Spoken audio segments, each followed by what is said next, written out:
Доброе утро, вы на канале Заметки Александры, и хочу рассказать вам про еще один томат от Валерия Медведева. Называется он «Костер».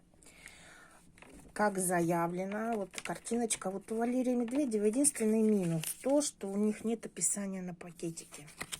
Ну, я думаю, что у них все это впереди. Ой, описание, конечно, надо бы. Поэтому вот, смотрите, вот картинка на упаковке, вот костер. Костер меня очень сильно порадовал.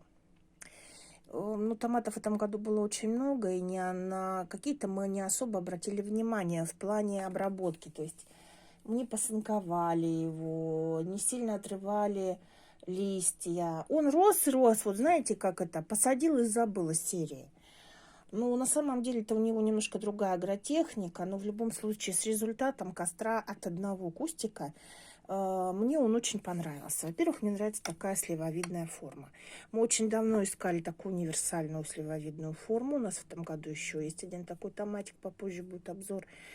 Вот. И вот с костром попали прям идеально. Смотрите, у меня тут уже весы работают, да?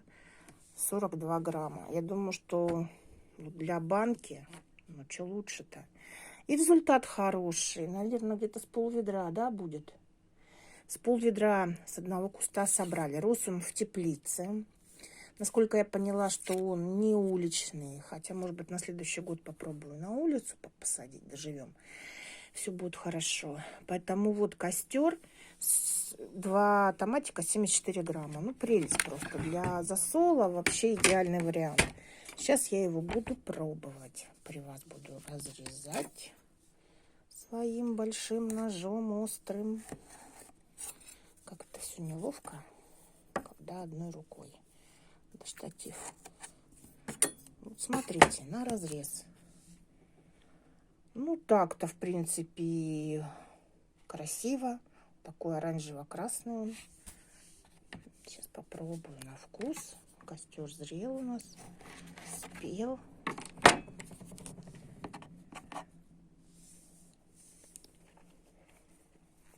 Батюшки, он такой вкусный, ребята. Прям очень вкусный. Прям еще хочется его. И хочется, смотрите, толстостенный. И семена есть. Ну, в общем, костер однозначно будем брать.